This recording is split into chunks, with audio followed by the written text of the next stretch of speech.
ایک کسی آرگنائزیشن نے خط لکھا سپریم کورٹ کے، جی آپ ججز اور ان کی اہلیہ کے وہ بتائیے ایسٹس، تو اس ناچیز نے اور اس کی اہلیہ نے جس پہ اس کا کوئی وہ انہوں نے خود بتائے، اور وہ سپریم کورٹ کی ویب سائٹ پہ ان کو آج بھی میرے خیال میں ہیں، آپ دیکھ سکتے ہیں۔ آزادی کی بات ہے تو اس کی عکاسی سورۃ البقرہ آیت 256 میں نظر آتی ہے، لا اکراہ فی الدین، دین میں کوئی زبردستی نہیں ہے۔ جب دین میں کوئی زبردستی نہیں ہے تو پھر قانون میں تو زبردستی ہو ہی نہیں سکتی ہے۔ قانون وہ والا قانون نہیں جو لوگوں نے اپنے آپ بنا کے خود کہتے ہیں کہ قانون ہے، قانون جو کہتا ہے اس کے مطابق۔ تو زبردستی سے آپ لوگوں کے حقوق، نہ تو آپ زندگی لے سکتے ہیں، اور صرف زندگی لینے کا ریاست کو اختیار ہے، اور وہ بھی جب کوئی سزائے موت پائے اس وقت۔ کسی کو وجہ بتائے بغیر گرفتار نہیں کیا جائے گا اور تحویل میں بھی نہیں لیا جائے گا، اور جب ایسا کیا جائے گا تو اسے 24 گھنٹوں کے اندر حاکم فوجداری کے سامنے پیش کیا جائے گا۔ میجسٹریٹ کا ترجمہ میں نے حاکم فوجداری کیا ہے، شاید آپ مجھ سے بہتر کر سکیں۔ گھر کی رازداری کے متعلق کئی آیات اور احادیث ہیں، جیسا کہ سورہ الحجرات آیت 12 میں فرمایا گیا، وَلَا تَجَسُّسُوا، اور مت کرو جاسوسی، اور مت کرو جاسوسی۔ اور اسی طرح حدیث ہے، بدگمانی سے بچو کیونکہ بدگمانی جھوٹی بات ہے، اور عیب مت تلاش کرو اور جاسوسی مت کرو، اور ایک دوسرے کو نیچا دکھانے کی کوشش مت کرو، اور ایک دوسرے سے حسد نہ کرو، اور ایک دوسرے کے ساتھ بغض نہ کرو، اور ایک دوسرے سے منہ مت موڑو، اور اللہ کے بندو سب آپس میں بھائی بن جاؤ۔ اب کبھی کبھی اردو زبان اور عربی میں بھائی اور بہن کا استعمال ہونا چاہیے۔ قرآن شریف اکثر انگریزی میں کہتے ہیں جینڈر نیوٹرل ہے، مگر اکثر ترجمے ہیں وہ اب انسان کہتے ہیں تو وہ آدمی کہتے ہیں، تو بہرحال یہ چیز ہے۔ لوگوں کے بنیادی حقوق کے تحفظ کے بارے میں اگلی اہم دفعہ 9 ہے، جو کہتی ہے قانون کی اجازت کے بغیر کسی کو زندگی اور آزادی سے محروم نہیں کیا جائے گا۔ یہ دفعہ سورۃ المائدہ 5 آیت 32 کے عین مطابق ہے، جو تو آپ سب اس سے واقف ہوں گے کہ جس نے ایک جان لی جیسے کہ اس نے تمام جانیں لیں، اور جس نے ایک جان بچائی جیسے کہ اس نے تمام انسانیت کو بچایا۔ تو یہ کتنی بڑی بات ہے۔ یہ پہلے حصہ ہے دفعہ 9 کا۔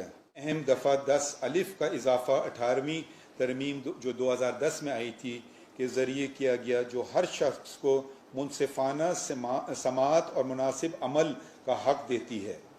اب ہم چلتے ہیں قرآن شریف کی طرف۔ قرآن شریف کی سورۃ المائدہ 5 آیت 8 میں فرمایا گیا ہے، اے ایمان والو، کھڑے ہو اللہ کے لیے انصاف کی گواہی دیتے ہوئے، اور کسی قوم کی دشمنی تمہیں اس پر مجبور نہ کر دے کہ تم انصاف نہ کرو۔ انصاف کرو کہ یہ تقوی سے قریب تر ہے، اور اللہ سے ڈرتے رہو، یقیناً اللہ جانتا ہے جو تم کر رہے ہو۔ ایک یہ ہم لوگ اکثر بھول جاتے ہیں کہ ہم جو کر رہے ہیں تو وہ کسی نے نہیں دیکھا تو ٹھیک ہے، اوپر والا ہر چیز دیکھتا ہے، اور اس کا اجر آخرت میں ہمیں ملے گا۔ دفعہ 11 جبری مشقت اور غلامی کو ممنوع قرار دیتی ہے۔ جہاں تک غلامی کا تعلق ہے، قرآن شریف کے نزول کے وقت غلامی کا عام رواج تھا، لیکن اسلام نے غلاموں کو آزاد کرنے کے لیے کئی مواقع دیے۔ مختلف گناہوں کے کفارے کے لیے غلام کو آزاد کرانے کا حکم دیا، اور ثواب کمانے کے لیے بھی غلام آزاد کرنے کی ہدایت دی، اس لیے غلامی جلد ہی ختم ہو گئی۔ قرآن شریف میں آزاد انسان کو غلام بنانے کی اجازت نہیں دی۔ ایک حدیث میں ہے کہ رسول اللہ صلی اللہ علیہ وسلم نے 3 لوگوں کا ذکر کیا جن کے خلاف آپ خود قیامت کے دن استغاثہ کریں گے. ان میں ایک وہ ہے جس نے آزاد انسان کو غلام بنا کر بیچا. اسی طرح اسلام میں جبری مشقت کی کوئی اجازت نہیں ہے، اور جیسا کہ پہلے کہا گیا کہ جنگی قیدیوں سے بھی جبری مشقت نہیں لی گئی. مزدوروں کے حقوق تحفظ پر اسلام نے خصوصی زور دیا، یہاں تک کہ رسول اللہ صلی اللہ علیہ وسلم نے حکم دیا کہ مزدور کی اجرت اس کا پسینے خشک ہونے سے پہلے ادا کرو. اب ایک سوال اٹھتا ہے کہ جی وہ ہمارے قانون میں ریگرس امپریزمنٹ بالمشقت، میں سمجھتا تھا یہ بری بات ہے. میں جب چیف جسٹس تھا بلوچستان ہائی کورٹ کا تو صوبے کے جیلوں میں جاتا تھا تو وہ ایک جو مطالبہ ہوتا تھا قیدیوں کا کہ جی یہ جبری مشقت ہمیں روکا جا رہا ہے اس سے. میں سمجھا، میں نے کہا کیوں؟ تو آپ کو تو اچھی بات ہے. نہیں، کوئی ہے ہی نہیں موقع کرنے کا جبری مشقت. کہتے ہیں نہیں جی، جب جبری مشقت ہم کرتے ہیں تو مہینے کے 2 دن ہمیں وہ ملتے ہیں، کیا ہوتا ہے، کیا لفظ ہے، ریمیشن ملتا ہے، شکریہ. تو وہ ان کی قید میں 2 دن مہینے کے کم ہو جاتے ہیں. تو وہ چاہتے تھے کہ جبری مشقت کریں. اور اگر آپ پتہ نہیں، میں بہت سارے جیلوں میں گیا تھا تو وہ چاہتے ہیں کہ کچھ کریں، مگر پہلے ہوتا تھا، ہمارا ایک جیل تھا مت جیل، تو اس میں قالین بنتے تھے، لوگ ہنر سیکھتے تھے، مگر آہستہ آہستہ اب جیلوں میں یہ بھی کام ختم ہو گئے ہیں. تو وہ جو قیدی اس کا تھا کہ جب قیدی کو رہا کیا جائے تو وہ اپنے پیروں پہ کھڑا ہو سکے، کچھ کام کر سکے جو اس کو کام نہیں آتا تھا، بجلی کا کام، قالین بنانے کا کام، فرنیچر بنانے کا کام. تو پہلے تو باہر لیا جاتا تھا. جب میں چھوٹا تھا میں دیکھتا تھا اکثر قیدیوں پہ وہ چینیں بنی ہوئی، وہ سڑکیں بھی بناتے ہوتے تھے. تو یہ بھی جبری مشقت وہ ایک طرح سے وہ خود چاہتے ہیں کیے جائے کہ ان کو 2 دن کم ہوئیں. دفعہ 12 کی طرف اب چلتے ہیں. ایسے فعل پر سزا کے خلاف تحفظ دیتی ہے جو اس وقت جرم نہیں تھا جب اس کا ارتکاب کیا گیا، مگر بعد میں اسے جرم قرار دیا گیا. کئی آیات اور احادیث سے معلوم ہوتا ہے کہ یہ اصول اسلام کا بھی ہے. مثلا سورۃ بنی اسرائیل آیت 15 میں فرمایا گیا، اور ہم غضب دینے والے نہیں ہیں جب تک ہم رسول نہ بھیجیں. تو ریٹروسپیکٹو پنشمنٹ اسلام اور ہمارا آئین اب آپ دیکھیں بالکل ساتھ ساتھ چل رہا ہے، کوئی فرق اس میں نہیں آ رہا ہے. آئین کی اس دفعہ سے ایک بہت اہم استثناء سنگین غداری کے جرم کا ہے.